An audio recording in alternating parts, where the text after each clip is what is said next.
Welcome back to Faith by Fire, the space where we get honest about the battles, the breakthroughs, and the God who walks with us through every season. I'm Haley. And I'm Grace. And today, I just want to welcome everybody back and let's just jump right into the word. Um, the word tells us in Proverbs chapter 3, verses 5 through 6. Trust in the Lord with all your heart and lean not on your own understanding. In all your ways, submit to him, and he will make your path straight. Today, we're going to talk a little bit about what trust looks like in real life while we navigate motherhood, marriage, exhaustion, unmet expectations, and the moments that feel anything but put together. Keeping God first doesn't mean we never struggle. It means we don't walk through those struggles alone. It means we stop leaning on our own strength and allow God to guide us, even when the path feels messy and unclear. Ecclesiastes chapter 4, verses 9 through 10 reminds us two are better than one. If either of them falls down, one can help the other up. The episode is about normalizing honesty, being real with ourselves, with God, and with like minded believers. It's about sharing not just the victory stories, but the hard ones. The moments where faith was tested, patience was thin, and grace had to meet us right where we were. Because God often uses people, women, who have never walked or have walked similar roads to help us overcome. And sometimes the testimony isn't found in the breakthrough, but in the perseverance. If you're a wife, a mother, or a woman just learning how to trust God in the middle of the mess, this conversation is for you. Let's dive in. So I think it's important to talk about not just the success. Social media is about how everything just looks so perfect. And then maybe you're comparing, like you find yourself comparing yourself to somebody else's life and what their family looks like. And, it's easy to compare to other people. And in this season of life, I feel like God is just calling me to keep my eyes on Him and to not like to let my mind wander around, like what's going on over here. I want things to look like what this person's, family looks like over here, or you just feel like I'm not meeting the need. And it's because most of the time, I feel like we're comparing ourselves to other people and to other people's situations. And that's where we fail because most of the time, like these things are not even, it's not what it looks like. It's never what it looks like. And even if it is, like, we all have our own walks. We all have our own purpose. We all have our own testimonies. We all have our own callings, and we're never meant to be like somebody else. We're always supposed to keep our eyes on God. And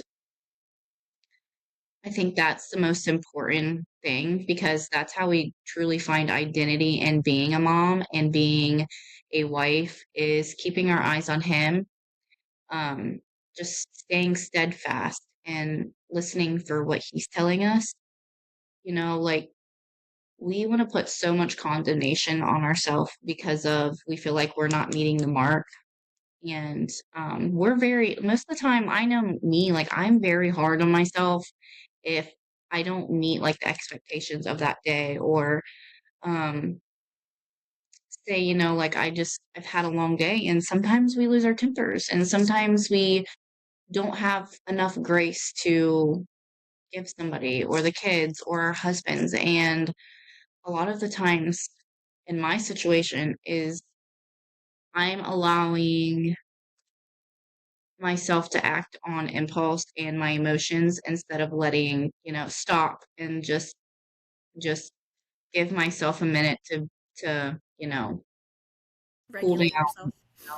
Yeah. And I think that you don't start if when you start your day off, with your eyes on God and just, praying and just um spending time with Him, you can see such a difference in how your day goes versus when you don't.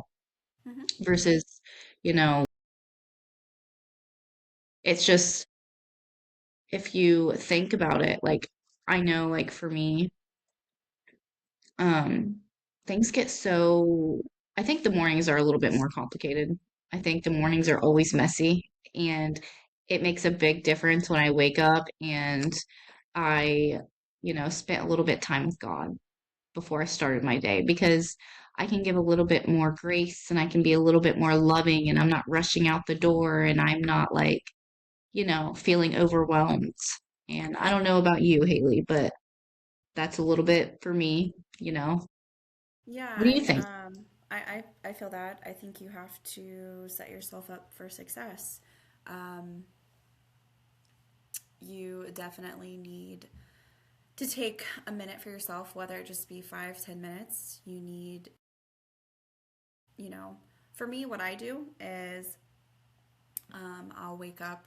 I'll try to wake up like an hour or so before everyone else, just so I can like have my coffee, so I can just have a moment of quiet to myself. Because I find that whenever I find peace for myself and I have a minute to myself, um, maybe just to drink my coffee or just read a little bit, or even just get myself ready, I feel more productive. And then whenever I'm feeling good, it sets your day up, the rest of your day up well, right? So the way like you internalize things and the way you handle things in the morning for yourself, if you just give yourself some peace, it's going to set the rest of your day up. Um, so I find that important. And whenever you don't, then it's chaos. So I Yeah, find that it's too. Like complete. whenever we all have the mornings. You wake up late. All the kids are trying to get ready for school, and everyone's yelling, and all the kids are trying to take a shower at the same time, and then it just turns Mhm. into your day is going downhill. And even in those stressful moments, I think it's you still need to find a minute to internalize, give yourself a moment of like positivity, and then help everybody else, because your actions and the way you act towards people is going to set the tone for their day too. So if you're screaming at the kids, then it's going to cause them to have a bad day. You don't want that. Yeah, I totally get that. I fail in that because it's easy for me to get frustrated and irritated, especially in the mornings. And I just get so, but after it's over, it like, and all said and done, I just sit and think to myself all these scenarios of how I could have like done better and handled the situation better. And then you beat yourself up. And I just think it's like, I think that we should just normalize talking about our struggles Mm-hmm. and the messy moments, instead of acting like we have it all together. Because, when we come together with like-minded people and believers, then we help each other overcome. Because, like when we open up, like there's somebody that's probably went through the same thing that we're dealing with, but Oh, for they're in a sure. different season of life. So they've already overcame, Mm-hmm. this type of stuff. And we have to be able to be teachable and learn from them. And when we come together and we just say, hey, this is what I'm struggling with, Mm-hmm. um, you're allowing God to come in and begin to work on you. And I lately I've just been, hard on myself, and I really felt like God was speaking to me, and he brought the verse, my grace is sufficient, you know. And I think that is God's grace is sufficient, taking the pressure off of being, a perfect mom. And that's Second Corinthians 12:9. But he said to me, my grace is sufficient for you, for my power is made perfect in weakness. Therefore, I will boast all the more gladly about my weakness. So we need to be able to be vulnerable and say, listen, I'm struggling and I need help. And a lot of the times we're struggling because we're comparing ourselves to other people and what their family looks like and what their marriage looks like. And let's be honest, it's not always perfect. What we think is perfect is not always perfect. Like we're just moms, we're wives, we're just trying to get through life, and it's not always going to be put together. But when we are able to just lay it all down and surrender and say, listen, I'm struggling, God, and I need help, and I can't do this on my own. We begin to lay it down and say, here you go, God. And yeah, I think that's a very vulnerable state to be in. I think, I mean, I think that's like the first step into like whenever you're aware of like that you know you need to do better, I think that's step one. Because Hmm. like you know you have some downfalls that you need to work on. So I think just being aware of that is like the first step into figuring out how you need to handle that, right? So I think that just noticing like your behaviors and how you're acting out towards your children, Or just like maybe your husband. or even your husband, yeah, because it's easy like after a long day and you've been with these kids all day and done all of the things and the housework and the errands and just like all of the things, it's easy to snap at them. And so just like Hmm. internalizing, before you respond, I think one thing that I have learned to do is, whether it be my child or even my husband, is if they come at me and they ask me a question and I automatically am irritated, I take a minute and I'm like, okay. I take just a pause and I try to think about the situation. So, like, I'm just doing a pause and check. Like, I'm checking myself because I'm like, okay, you know, it keeps me from reacting out of frustration because that's Yeah, I easy to think do, that's good. right? Yeah. So, and I'll assess the question. Are they trying to be rude? Are they trying to be sarcastic? And then typically it's not. Typically it's something that, Yeah. You're trying to I'm, read the situation. yeah, yeah. And usually it's easy for me, especially with my husband, because he likes to be funny. Um, he'll do that sometimes. And so it's easy for me to be like, jump at him. But then, you know, yeah, I think yeah. So it's just a pause and check. Pause and check before you respond.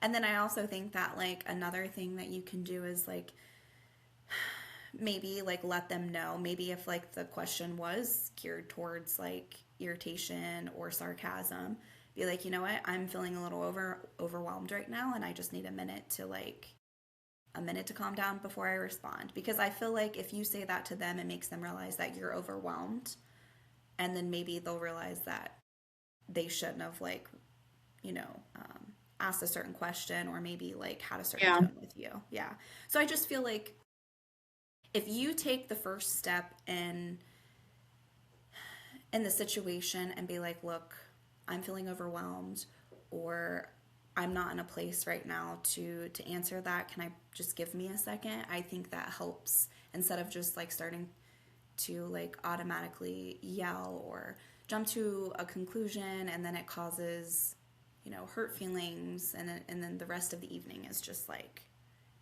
Yeah. bad. So Yeah. Yeah, that's it's very good. I also, I think like most of the time, you know, our spouses, husbands, they walk in and we're frustrated because we've had such a long day. We don't mean to come off like, irritated or frustrated or whatever. It's, like we want them to like realize something is wrong, but men aren't always like, they don't pick up on that stuff sometimes. they don't pick up their brain's not wired to pick up, like that Hmm. sometimes. Like everybody's different, some do, but we are so focused on ourselves in that moment and it can be a little bit selfish because we don't know what their day was like. We don't know, how long their day was, and sometimes it's like they're I know for me, like my husband, he'll come in and sometimes he'll just want to talk to me and he'll want advice. And then I'm frustrated. And then like he feels like, oh my, like what did I walk into? Like I just wanted to come in and talk to my wife. And then she's like frustrated and overwhelmed and all this. And it's like, so we have to learn how to control our emotions and just whatever the situation is. And in my experience, I've, I can handle that stuff so much better when I started my day with God, spending time with Hmm. Him, versus when I don't spend time with Him in the mornings and start my day with Him. Yeah, I agree with So, that. Same. I'm the same yeah, way. Yeah. But we I mean, can there are times too where even if you do try to set your day out, there will be somebody that maybe comes along, and even though you're having a great day, it's around, I don't know, say if you have to step out of the house and you run into someone at the store, and they're just rude, and it just sometimes just a one little event can just turn your day, right? So even though you started it out right, I think sometimes the enemy likes to come in and ruin your day still. So I think it's try to also, show.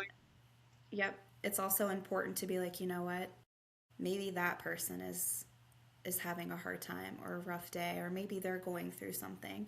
So you can't always take offense. Like, you have to learn not to take offense in those situations too, because you don't want to let that ruin your day. Like, again, I No, think it just comes back to a pause and check. So whether you're, you know, if you're at home and you're dealing with kids and husband, or if you run into a complete stranger outside, it's just a pause and check, and just yeah, check yourself, because that's all you can do is check yourself and be like, you know what, you I can't let really, things move you. You have to be in a place to where you know that you're not going to allow something that somebody else did move you or steal your peace. And, we don't always know what somebody's going through. mm-hmm, And if somebody's having a bad day, so somebody comes up to you and they're being rude or they're just whatever, like kill them with kindness and show them love. And sometimes it's hard to love, angry and mean people, but that might be the very thing that they need. mm-hmm. That might be the very seed that you plant in somebody else, you know, Exactly. to help Yeah. them find God, or, there is kind people out there and your day can be better. Like, Mm-hmm. mm, you know, we in Sunday school, I was teaching the kids about the fruit of the spirit, the things that we should carry at when we carry the Holy Spirit. And that's um like joy and peace and, faithfulness and gentleness and just, patience and all of those things. And sometimes we have to, when we carry the fruit of the Spirit, sometimes we're allowing the Holy Spirit to work through us in those kinds of situations because we're carrying joy, we're carrying peace, we're being lovable when somebody's not so lovable. So they see you and they see like you carrying those things and you're still being joyful no matter what they just said to you. And you're like, man, I really want what they have. Mm-hmm. She had so much joy on her, so much peace, so much kindness. And that sometimes is how the Holy Spirit works at pulling people in like that. Mm-hmm. Um, just being, the light in the darkness. Yeah. And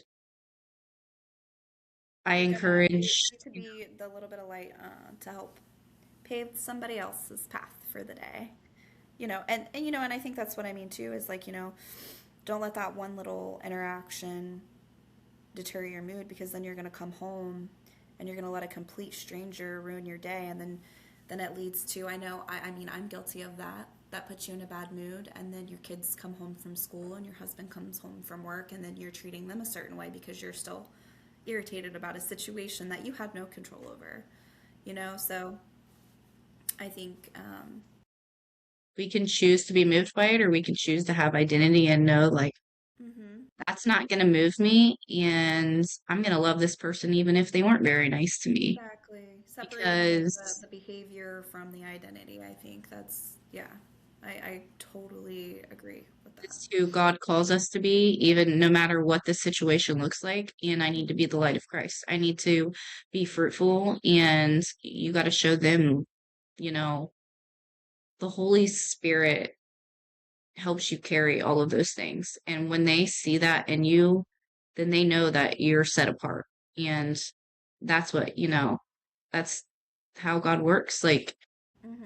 I just think like sometimes I don't know, I can give an example. I I just want to be joyful. I pray that too. And we come from a childhood where I didn't really know what true joy is. I'm learning that I've had a lot of rejection and that I've had to be delivered from it, unforgiveness and depression and oppression and all of these things that most of them are rooted together. When God's working on all of that in me, but like I've always wanted to just be happy and I've wanted joy, but I never knew what true joy was. And there's this lady that is just always so happy and so joyful, and I love it. And it's like I'm so drawn to her. But now, like as a Christian now, I realize like that she carry like the Holy Spirit, like she has the Holy Spirit. Like I'm so drawn to how much joy that she has. And I'm like, man, I want that. God, give me that joy. And I pray that. And I do believe that He is delivering me from all of these things that I'm walking through in life.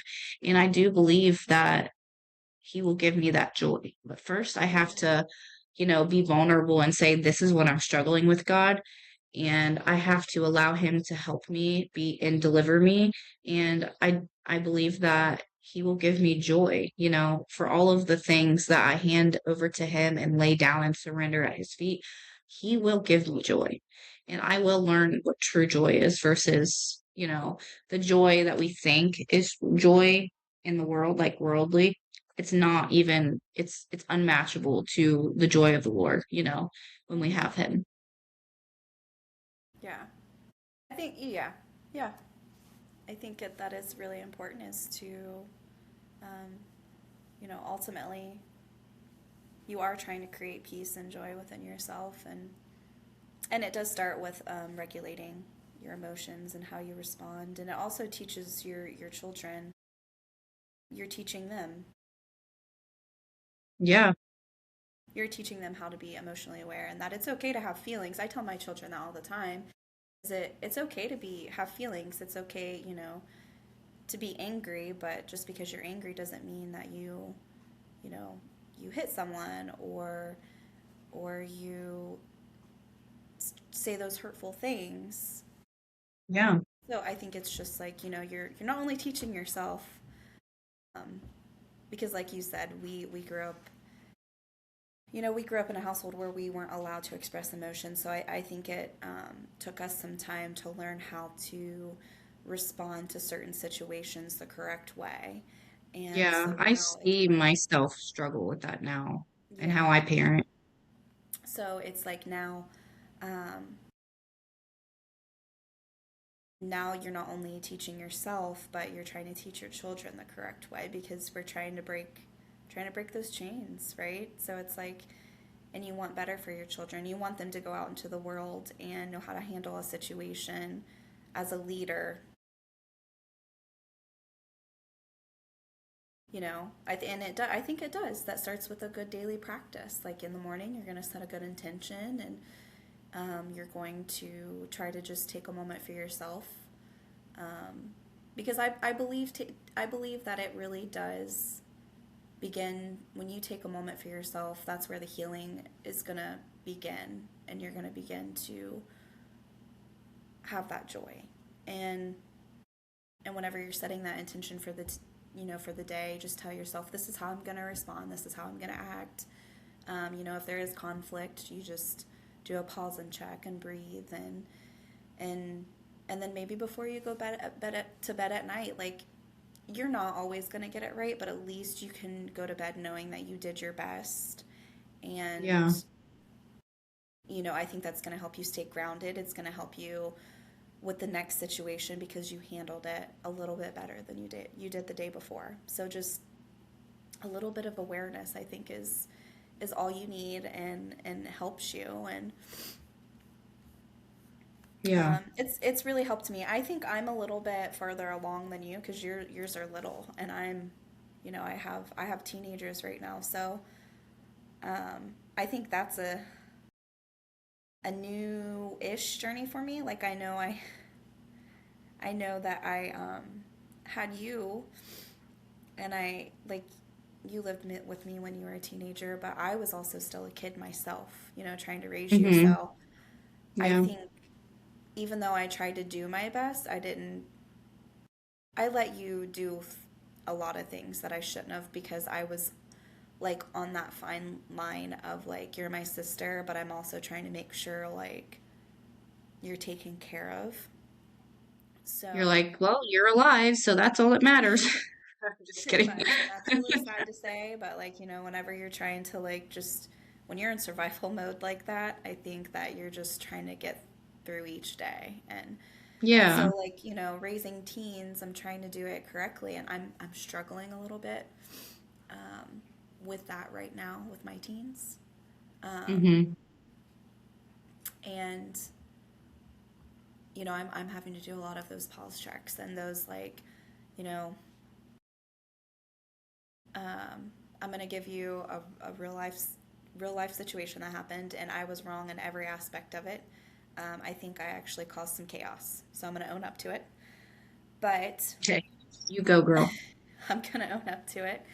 Um, and I think it goes back to like just some of the things that I did myself as a teenager, and Yeah. just like maybe some PTSD, like, oh, I know what I did, so they're gonna do the same thing. But then I realized that I'm not raising the same, like, my children don't live in the environment that I did. Um, Yes. I Yes. don't allow them to do certain things.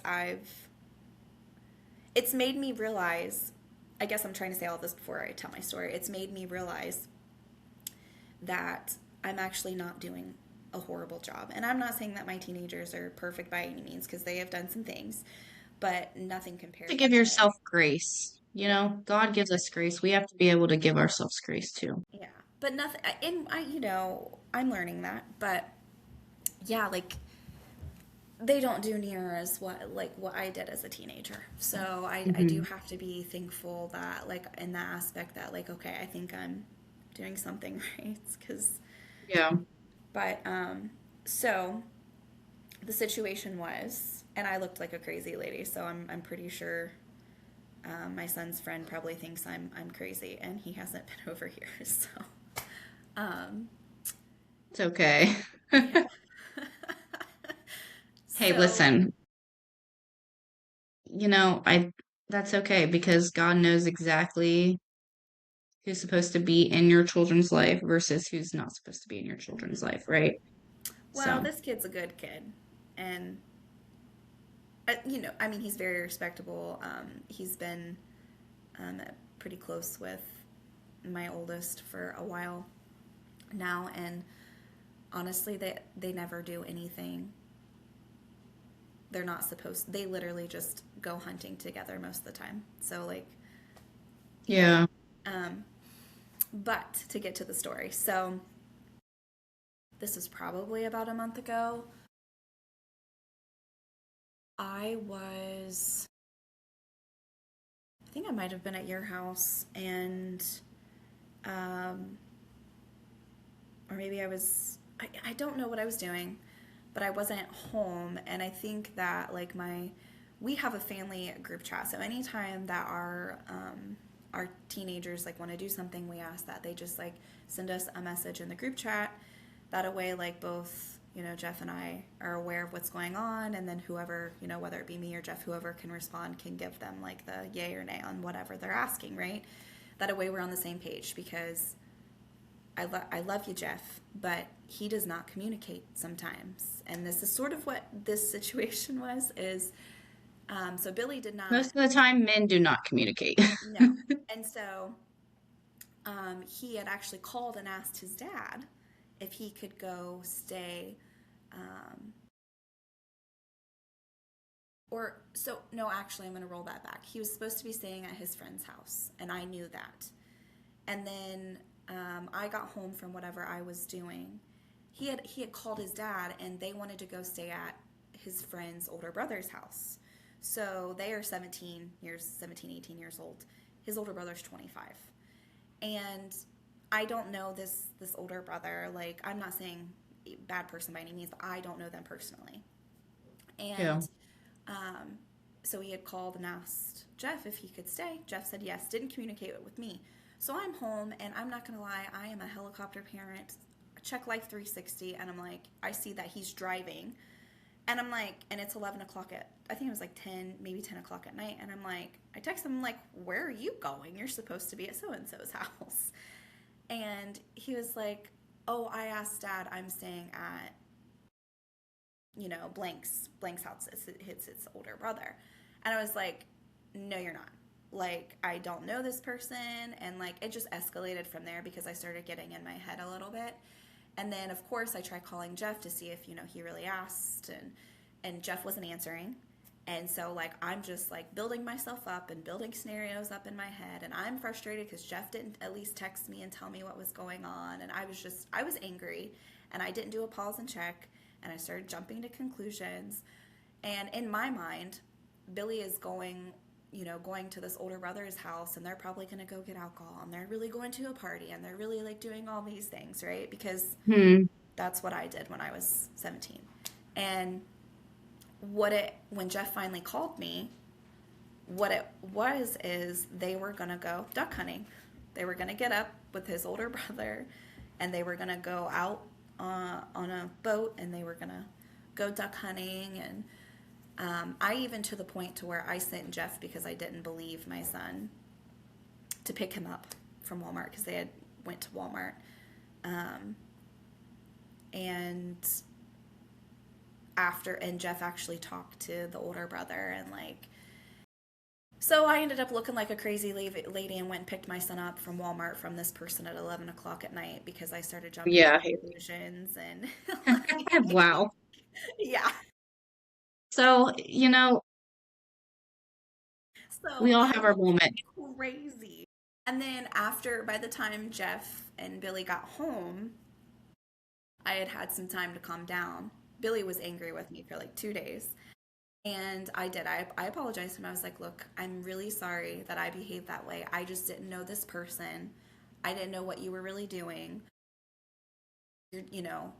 And then Jeff was like, I should have communicated with you, but you overreacted. Like, way overreacted there. And I was like, you're not wrong. I felt like an idiot.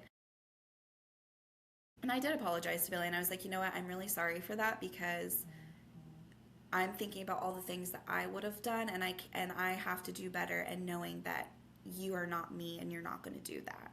And so he ended up forgiving me, and he actually a couple days later came up and said, I love you, Mom. I know you care about me. And I think ultimately, like, I could have handled that way better, and that was like a big turning point for me because also he's graduating this year. He's about to be 18, and I have to learn that he is going to make those, he is going to be smart about his decisions and the people that he hangs out with, and I have to give him that trust. And I also, You have to allow them to make mistakes so that they can learn from them. yeah, but that's hard. That's like a really, and I'm learning that, but that's also like a Hmm. really hard fine line because like there's certain things that you will not come back from. Like you could be in the wrong place at the wrong time, not even really be doing anything other than just being with someone, and the rest of your life is going to be determined by that. So like that's what I try to instill in my kids. And um but I also think like me overreacting like that did not show good character on my part and did not show them that's how you're supposed to react to a situation. So it's like pause and check. What am I feeling right now? Like, you know, is this about them or is it about me? Like, is this like I feel like is it touching? Is it bringing up old memories or things that like like is it frustration or is it fear? And I think just like taking those few seconds and like really figuring out what you're feeling is going to help you like figure out how to assess the next step, like so it's just like being asking questions and being curious and not controlling. Like it's just like a fine line of like how to handle, instead of jumping to conclusions and lecturing and trying to be like, you know, this is how it's going to go. Like actually like asking your teenagers questions and listening to them. And so those are things that I'm learning Communicating with about. them. Yeah. Yeah. communicating with them, and that's what I'm working on because it's I still look at my oldest and I still see like a 10-year-old kid and he's not. So I Well, just I think you're doing a great job. And I think like just the fact that you acknowledge where you went wrong is very good. And that's what we have to do. We have to, see where we went wrong and then we have to learn from it. So that way next time we don't make the same mistake. But first and foremost, I just want to say like as much as it hurts to look back and remember like the childhood that we have and the fact that you had to raise me and like I realized that it was unfair to you because you had never asked for that kind of life, but I can say for myself that I do not regret the way it happened, because I wouldn't be who I am today if I didn't go through all of those things. You know if I wasn't out, and this sounds really bad, and it like you did so good, and you know what I mean, like with what you could and what you had, especially being so young, just trying to, you were you were basically a, you know, teenager raising a child, like a kid, right? And so you mhm, did the best that you could, and that's all that we can do, right? It goes back to God's grace is sufficient.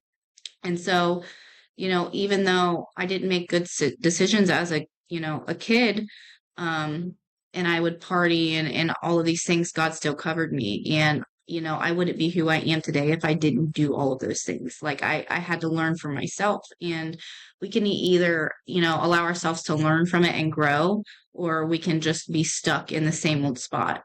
But the fact that you're acknowledging like where you went wrong and like what you could do better in, I think that in itself speaks volumes. But like you said, is it fear or what? You know what I mean? But like how do you like handle the fear and like the anxiety that often accompanies like loving someone like your children, as much as you do, because it's hard. It's like, a lot of times it is fear, and we just have to know that God covers our children no matter the situation. Obviously, you have to have knowledge, you know, of the situation, and then you have to have wisdom and discernment of the situation.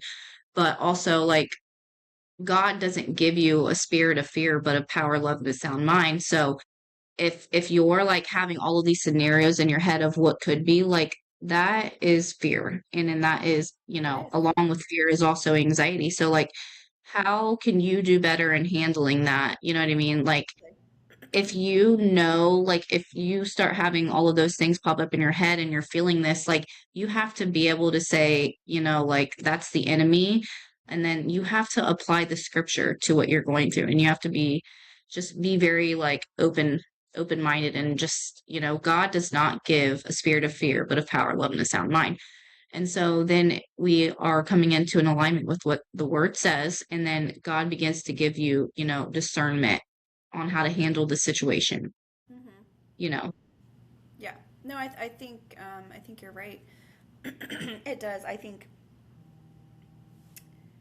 um, that it is a place of fear. Like not only how I behaved and like the things that I did, because I do think that my teenage years were cut short, not because of you, but I also had, I had a teenage pregnancy. So here I was raising two little children, which I had before I was 20, and then, trying to take care of you.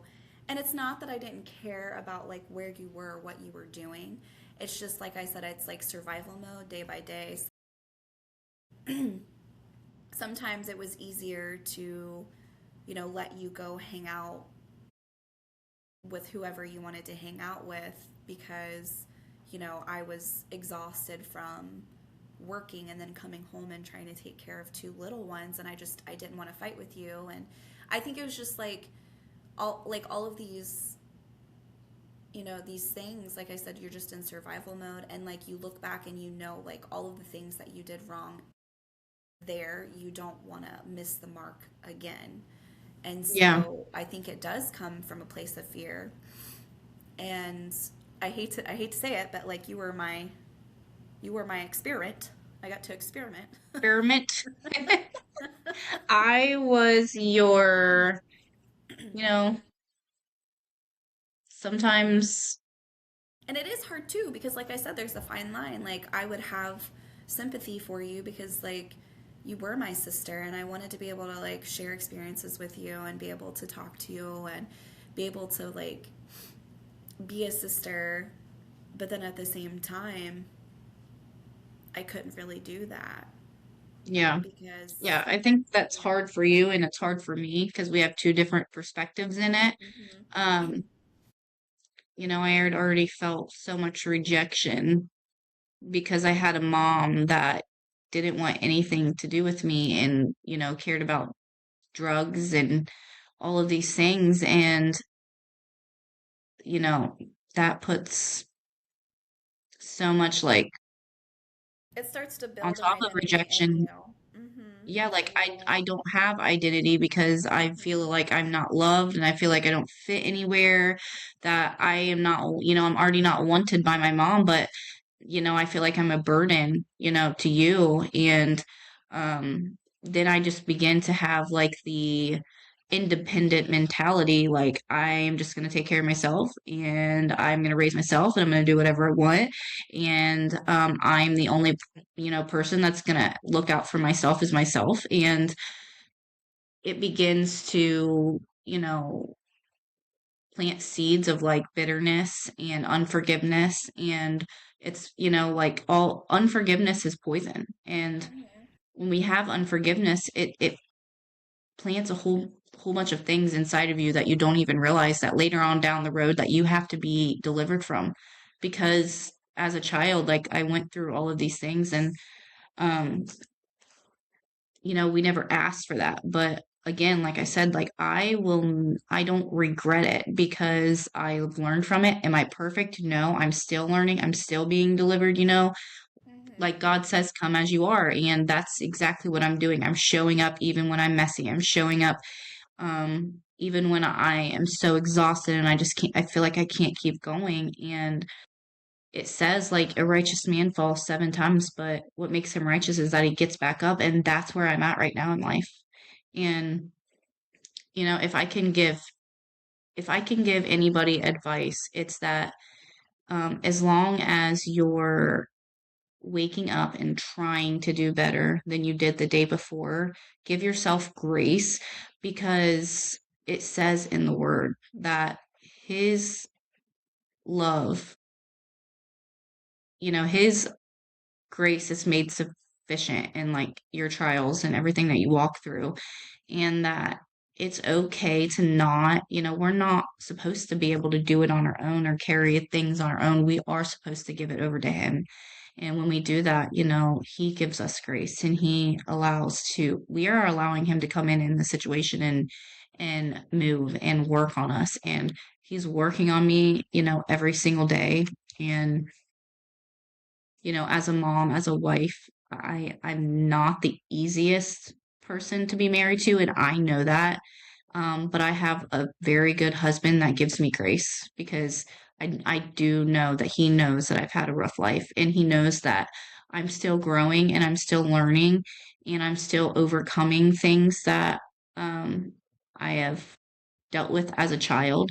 And all of these things that, I never knew that I needed to be delivered from. I'm being delivered from them, especially when you put yourself out there and you want to help other people. God is going to begin to pull every little thing out of you that you need to be delivered from. Because how can we help somebody else if we, aren't in a place to say, hey, I struggled here in this area. I'm failing here in this area, but this is how I overcame, you know? And we just have to be in alignment with Him. We have to be in alignment with the Word, and we have to be in a place to know that it's okay to not have it all together all the time. As long as we are waking up the next day and saying, hey, I missed the mark yesterday. This is where I got it wrong. Let me try to do better today. Um, I I'm gonna give a Bible verse just for anybody that would help carry them through the week. When you're overwhelmed or just feeling anxious. open up your book and just get into the word. Psalm 61:2 says that from the end of the earth I will cry to you when my heart is overwhelmed. Lead me to the rock that is higher than I. This expresses exactly how it feels to be overwhelmed and just ask for divine higher ground help. That means like, God, come in and help me in the situation. I can't carry it on my own and I need your help. And so I can give a couple more, but let's just, let that be a verse that you could, maybe open up your Bible and just read to give you a little bit of like, you know, power to get through your week, encouragement to open up the Bible and read. I encourage you to like apply the scripture to your life to help you, get through your struggles because ultimately this is how we overcome.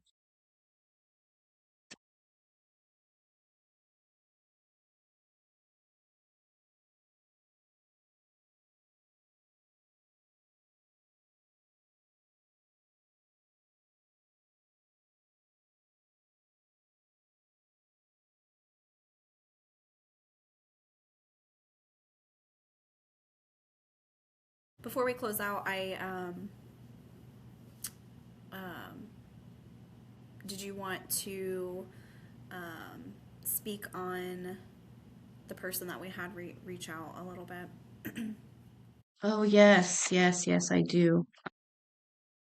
It's so encouraging too because it just makes this feel all worth it, because sometimes it could be so discouraging. Like, is this helping somebody? Is this, all for nothing? And absolutely not. It is definitely all for something. Whether it helps one person or not, it doesn't matter because God leaves the 99 and he'll go for the one. But we had somebody reach out and ask for prayer. And some person that we don't even know, I don't even think he's lives in Ohio. And so he reached out and just asked for prayer. And so I prayed for him and that felt like a full circle moment because this is what that is for, and so I encourage anybody, if you have a prayer request, we have our email linked in the Podbean, in the profile. Email us, give us your prayer request. We will pray for you. That is what we're here for. Like, we want to come together and come into an agreement with what you're going through, and we want to help you. Um, we want to stand in the gap for you, and so I just encourage you to do that. There is power in prayer, and it says where two or more come together, um, it will be done. So as long as we are here for each other, and this is what it's all about. So, um, yeah, I just encourage you to reach out and send a prayer request, or if you know anybody that needs prayer, or if you want to stand in the gap for somebody and say, "Hey, can you come into an agreement with this?" And let's all just pray together. So, yeah. Yeah, I thought it was pretty amazing, and um, it was definitely heartfelt, and it felt great um, to be able to have somebody reach out like that. So, like Grace said, I think it's, ultimately, like, that's one of the main goals here. So, as we close today, I want to thank you guys for spending this time with us on Faith by Fire. I hope that this episode spoke to you somehow.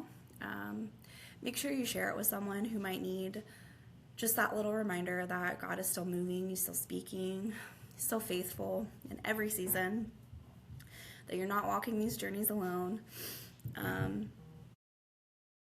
also don't forget that we, as always, are on Podbean, YouTube, Spotify, and we actually have a new one that we are part of now. Is it iHeartRadio? iHeartRadio, yep. You Yeah, can find us on iHeartRadio. yeah. So we are expanding our platforms, and we hope that you guys just tune in, however you decide to tune in. Also, make sure you go and you follow our Facebook and Instagram, and Like and subscribe. like and subscribe. Share. And until next time, just remember, stay rooted, stay expectant, keep walking by faith, even through the fire. And we'll see you next week.